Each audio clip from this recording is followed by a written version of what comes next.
Okay, folks, this is Shannon from Wright with Shannon and Mike in the AM. We are still live here at CPAC. We will be here through tomorrow afternoon. It is an exciting day for conservatives, for folks that value principles and values and understand that some of those great ideals are not just for a piece of paper, but they're actually what, when you live with and live through, it really goes a long way to make America great again. Now, we have the honor and the privilege of having a special gentleman here with me right about now. And we are literally in an alcove, first of all, because people are coming up to him because they know who he is and they know he's going to speak. And second, there are just so many people here that are really interested in doing something to make this country great again. So with us is Brandon Tatum. Could you please say hello to our audience? Hey, how y'all doing? So what is your topic today? So I'm gonna be on a panel speaking about messaging. How do we appropriately message in the inner city or communities that have been traditionally left out of the conservative movement? How do we do that effectively? And then also, how do we translate or identify the difference between identity politics and identifying with politics? And I think that's a great distinction that we need to make. So I'll be on a panel with a few other individuals discussing these issues. It'll be open for question and answer. So hopefully we get a great dialogue going, and it becomes more and more a part of what CPAC is doing, and tremendously effective. Okay, so how, for our audience that may not be familiar, how did you get selected to be on such a panel? Because that is an awesome topic and very needed and important. I think God is a huge component in that. Just so happened, a person that I know named John is on the panel. He was able to work with CPAC to create the panel, and he decided the people he wanted to be on. And because he heard me speak, he heard me actually speak live at a TPUSA event, and he was like, man, you're such a great dynamic speaker with a great story. And he ended up selecting me to be one of the panelists. That is awesome. Now, what you said, your topic, in terms of the difference between identity politics and identifying with politics, is that how you put it? Okay. That is really key in urban areas. Our main listening base is from Baltimore. So we are kind of the example of what you're talking about how not so much the message needs to change, but the messaging so that the delivery resonates.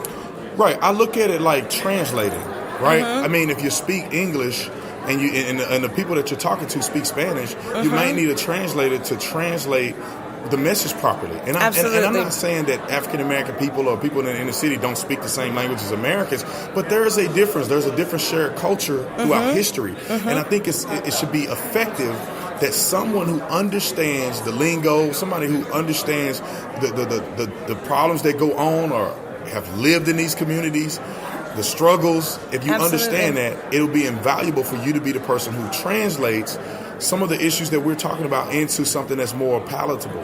Absolutely, that'll resonate. Yep, yeah, that is awesome. Because when I was growing up, I didn't hear anybody, because for instance, I thought that the liberal side was the most appropriate side. I thought that liberals, Democrats were the party of the black folks. I thought that the Republicans were racist white folks.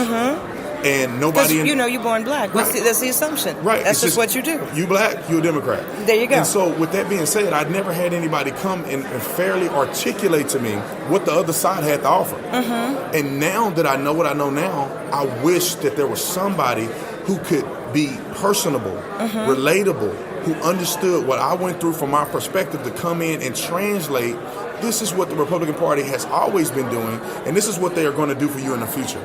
And that's why I think it's important for us to do outreach, because the other side has just dominated. Absolutely. The minds, the educational facilities, and the hearts of black people in the community, promoting something that I honestly don't believe that black people really it doesn't represent the community well, and I don't think that that's what black people want for America.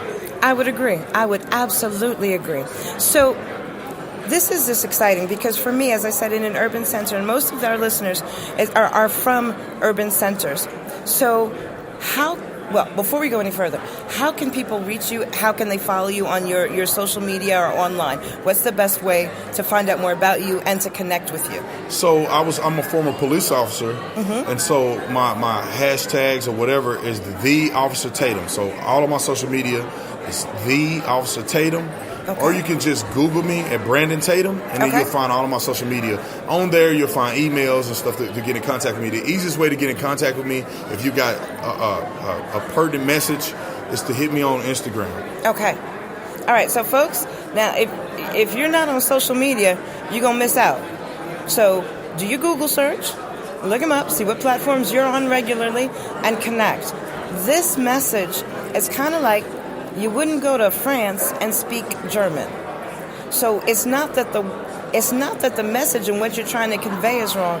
It's how you're delivering it. Am I? You're 100% that correct. right? I mean, you walk in some of these communities, you go Trump, Trump, Trump, Trump. You're not translating well. When you walk in a community and you say, oh, and the government sucks, and some of these things are not people. When I was growing up, that you weren't gonna talk to me like that. It makes no sense to me. Talk to me about what is actually going on in my community. How can you help me? I'm sick of looking at dope fiends shoot up in the alleyway. I'm sick of going to school with books that are from where my mama went to school. Absolutely. And so how can you help my community?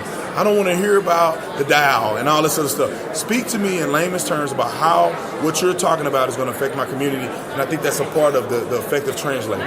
Wow. I'm not going to hold you up because I know you've got a gazillion things to do. This has been a quick minute segment from CPAC Live with Brandon Tatum. This has been awesome. This is kind of what we have always been talking about how to get the message to resonate in underserved pockets of voters and in communities that need to hear the message. Thank you very much for making time for us today. Thank you for having me. Anytime, let me know. I'll love to come back. Folks, this has been Shannon Wright of Right Way with Shannon and Mike in the AM, live at CPAC. We'll be back soon.